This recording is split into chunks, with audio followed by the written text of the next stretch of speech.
Hey y'all, Natalie here, and I have a couple of gel press prints that I pulled from a project that I did for a Cherry on Top's Technique Tuesday that aired yesterday on their channel. I'll link down below. And I'm going to show you how to use these prints. In the Technique Tuesday video, I used one of the prints to create a layout, and I told you that I would do more throughout the month. So here I am the next day. I'm using this pink one that has hearts on it to create a Valentine's layout. And so I showed you a little bit of the pattern paper that I am using from ACOT. That is a collection from, I think, last year. And it is called, what is it called? It's very punny, Be My Valentine.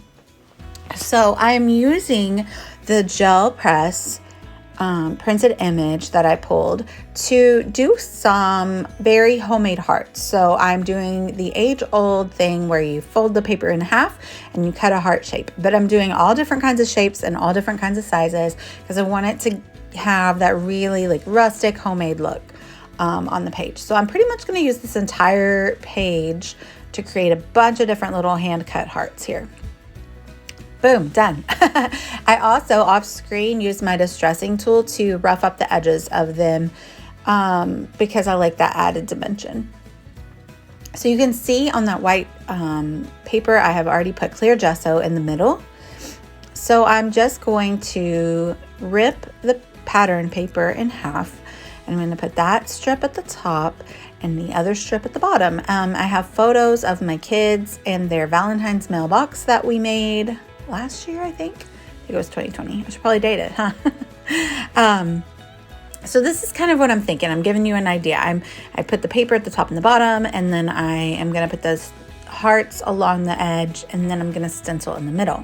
So I grabbed 3 colors. I did a Distress Oxide in that Kitsch pink color, and then I did Pink Fresh Studio in Raspberry Bliss, and then I also did Distress Oxide in Festive Berries, and that one actually ends up being more of a red color, but that's cool. I like the way that they all blend into one another.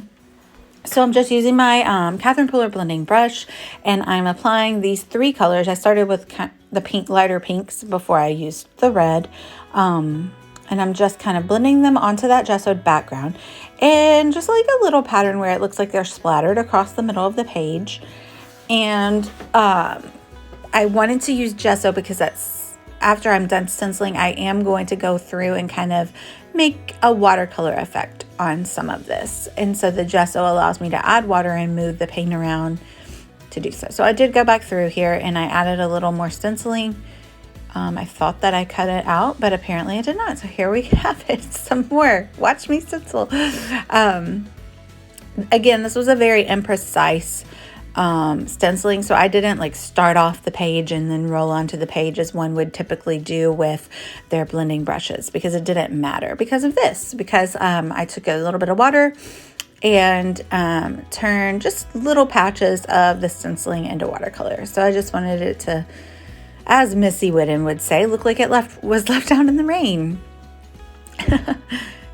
So yeah, I love this look. I do it a lot with stamping, and this might be the first time that I've done it with stenciling actually. So I'm kind of new to the blending brushes, at least these kind of brushes, and I love them. They're really cool. So you'll actually probably see me doing this a lot more coming up. I did still want to leave some of the heart images though, so I'm only going to do partially. So I made sure it was completely dry, and then I'm using my new mica spray.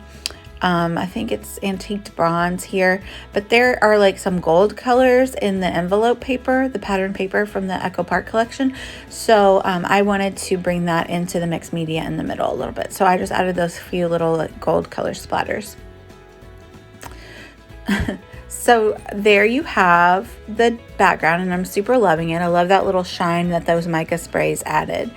So I'm starting to build my layout back, and I go ahead and put the photos down where I want them. And then I'm like, this is a lot of this pattern paper, right? So I feel like I need a contrast. And luckily on the other side of this paper, it is this gorgeous like black with a tiny heart. So I decided that's the perfect contrast I need. So I just rip off a strip of that on either side of the pattern paper. and just flip it. And, I don't have to tear into any additional paper, but it just gives me a little pop of contrast. And a lot of it is actually going to be covered up, but that's okay.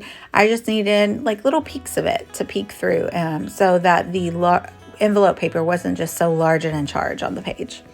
So I'm loving how that looks. Now let's cover it up. That's basically what happens. So I get this stuck down, and I go ahead and I stick down my photos, and I actually backed those photos with another of the pink gel press prints that I made in the Technique Tuesday for a cherry on top. Because it wasn't super exciting, like there wasn't a lot going on, and so I thought, well, it'd be good to use as like a layering piece. So off camera, I just did a single stitch through all of the hearts, so that I didn't stick them down at all. That's the only way they're adhered to the paper. So I lift them up to give them lots of dimension here.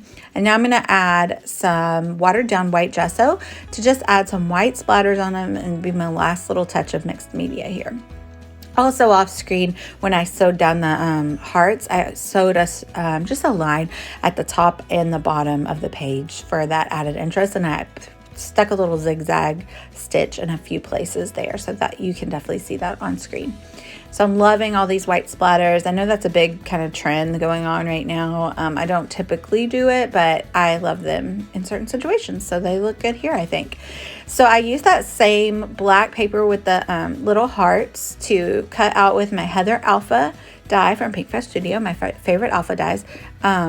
The words "Be Mine," and then I also used a pink glitter paper to do the outline. The Heather Alpha does 2 cuts. It does an outline and an inside, so I love that, and I often mix and match those. So it says "Be Mine" because it was their Valentine box. And then I just pulled out all of the male themed embellishments from the Simple Stories. I think it's Simple Stories ephemera pack. I didn't even save the name of it. I am sorry, but it is an older pack.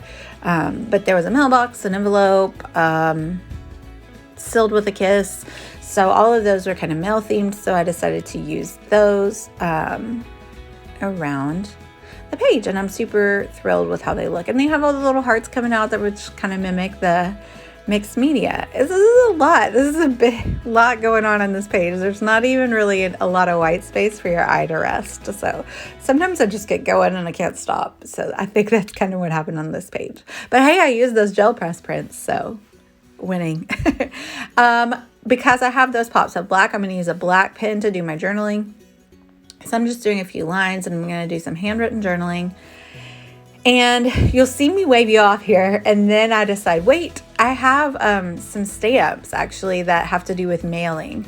And so I'm going to show you how I mask it to, you can see there, it's got like a hedgehog put in some mail in a mailbox, but I only want the mailbox. So I'm putting washi tape over the hedgehog part of the stamp, and then I'm going to ink it up. And the idea is you remove the washi tape and there's no ink on the hedgehog so that only the part you inked up will stamp.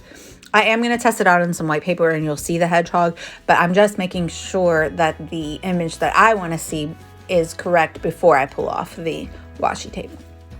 So that's what I'm doing here. You can see there is the cute little mailbox that has a heart on it.